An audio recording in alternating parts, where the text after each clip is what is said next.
Alice in Wonderland by Lewis Carroll. Chapter 12. Alice's Evidence. "Here!" cried Alice, quite forgetting in the flurry of the moment how large she had grown in the last few minutes, and she jumped up in such a hurry that she tipped over the jury box with the edge of her skirt, upsetting all the jurymen onto the heads of the crowd below, and there they lay sprawling about, reminding her very much of a globe of goldfish she had accidentally upset the week before. "Oh, I beg your pardon," she exclaimed in a tone of great dismay, and began picking them up again as quickly as she could, for the accident of the goldfish kept running in her head, and she had a vague sort of idea that they must be collected at once and put back into the jury box, or they would die. "The trial cannot proceed," said the king in a very grave voice, "until all the jurymen are back in their proper places. All," he repeated with great emphasis, looking hard at Alice as he said "do." Alice looked at the jury box and saw that in her haste she had put the lizard in head downwards, and the poor little thing was waving its tail about in a melancholy way, being quite unable to move. She soon got it out again and put it right. "Not that it signifies much," she said to herself. "I should think it would be quite as much use in the trial one way up as the other."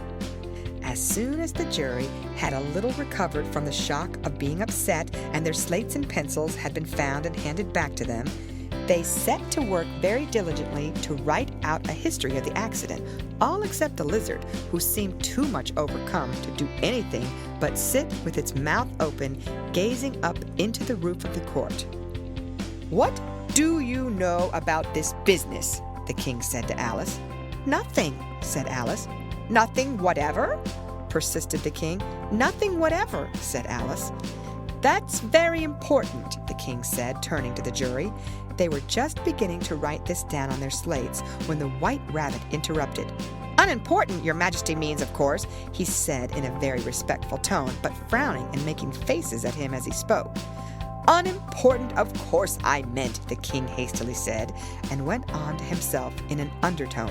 "Important, unimportant, unimportant, important," as if he were trying which word sounded best. Some of the jury wrote it down important, and some unimportant. Alice could see this, as she was near enough to look over their slates. "But it doesn't matter a bit," she thought to herself. At this moment the king, who had been for some time busily writing in his notebook, cackled out, "Silence!" and read out from his book. "Rule 42. All persons more than a mile high to leave the court." Everybody looked at Alice. "I'm not a mile high," said Alice. "You are," said the king. "Nearly 2 miles high," added the queen. "Well, I shan't go at any rate," said Alice. "Besides, that's not a regular rule. You invented it just now." "It's the oldest rule in the book," said the king. "Then it ought to be number 1, said Alice. The king turned pale and shut his notebook hastily. "Consider your verdict," he said to the jury in a low, trembling voice. "There's more evidence to come yet, please, your majesty," said the White Rabbit, jumping up in a great hurry. "This paper has just been picked up." "What's in it?" said the queen. "I haven't opened it yet," said the White Rabbit, "but it seems to be a letter written by the prisoner to somebody." "It must have been that," said the king, "unless it was written to nobody, which isn't usual, you know." "Who is it directed to?" said one of the jurymen. "It isn't directed at all," said the White Rabbit. "In fact, there's nothing written on the outside."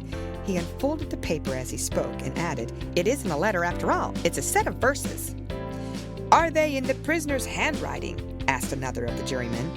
"No, they're not," said the White Rabbit, "and that's the queerest thing about it." The jury all looked puzzled.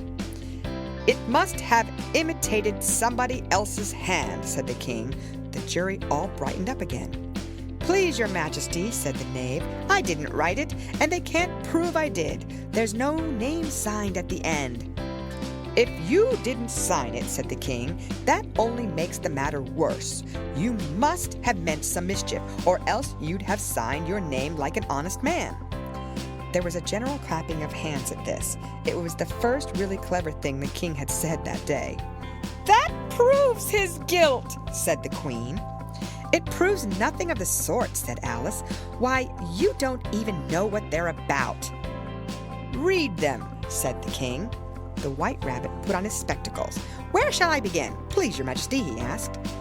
"Begin at the beginning," the King said gravely, "and go on till you come to the end, then stop." These were the verses the White Rabbit read. "They told me you had been to her and mentioned me to him. She gave me a good character, but said I could not swim. He sent them word I had not gone, we know it to be true. If she should push the matter on, what would become of you? I gave her 1, they gave him 2, you gave us 3 or more. They all returned from him to you, though they were mine before. If I or she should chance to be involved in this affair, he trusts to you to set them free exactly as we were. My notion was that you had been, before she had this fit, an obstacle that came between him and ourselves and it. Don't let him know she liked them best, for this must ever be a secret kept from all the rest, between yourself and me." "That's the most important piece of evidence we've heard yet," said the King, rubbing his hands. "So now let the jury—" "If any one of them can explain it," said Alice. She had grown so large in the last few minutes that she wasn't a bit afraid of interrupting him. "I'll give him 6 pence. I don't believe there's an atom of meaning in it." The jury all wrote down on their slates, "She doesn't believe there's an atom of meaning in it," but none of them attempted to explain the paper.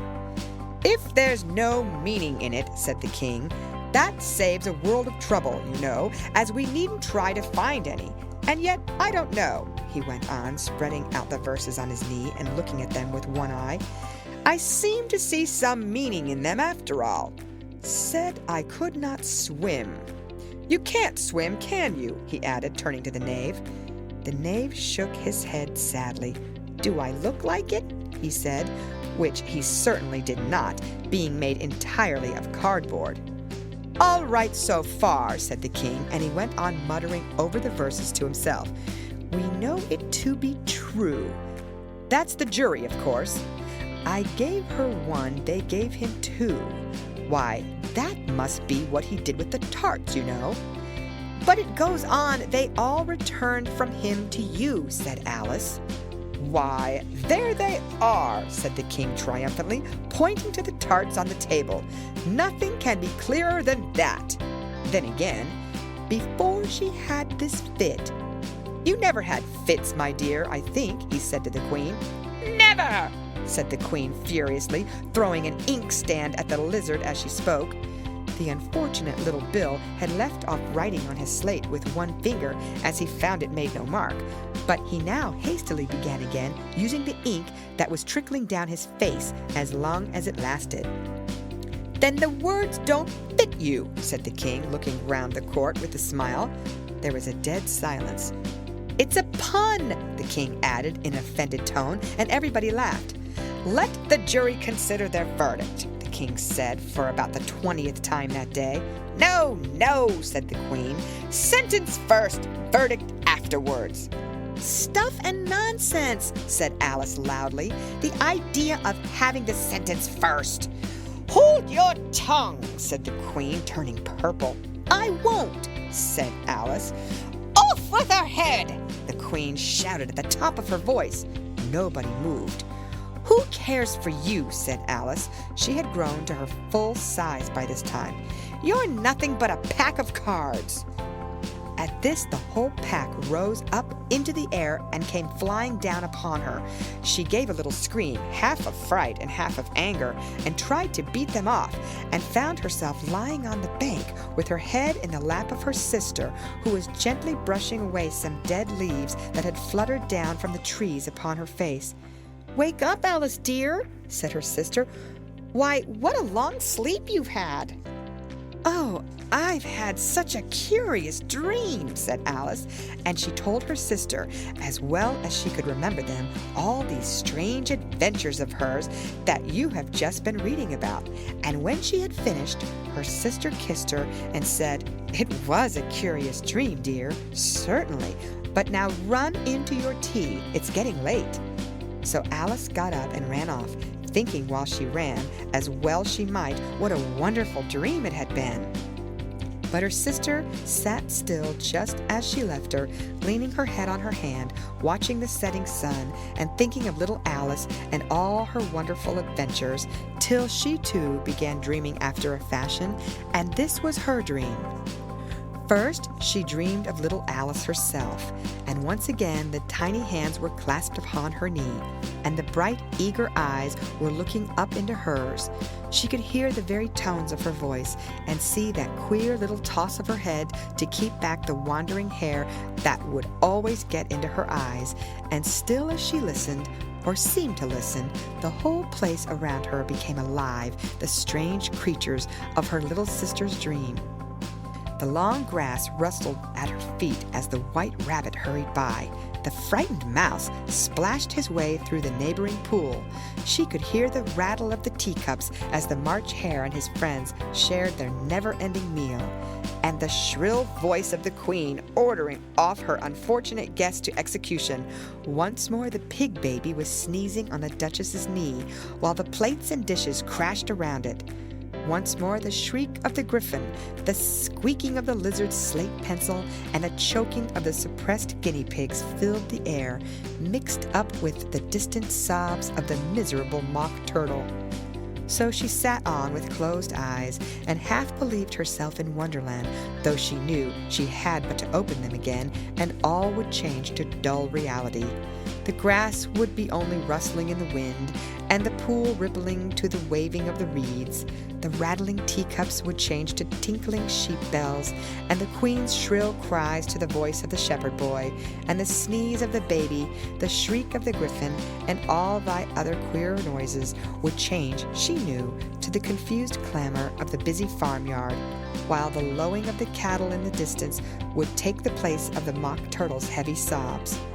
Lastly, she pictured to herself how this same little sister of hers would, in after time, be herself a grown woman, and how she would keep, through all her riper years, the simple and loving heart of her childhood, and how she would gather about her other little children and make their eyes bright and eager with many a strange tale, perhaps even with the dream of Wonderland of long ago, and how she would feel with all their simple sorrows and find a pleasure in all their simple joys, remembering her own child life and the happy summer days. The end. Read by Lorraine Montgomery for Lit to Go on the web at fcit.usf.edu.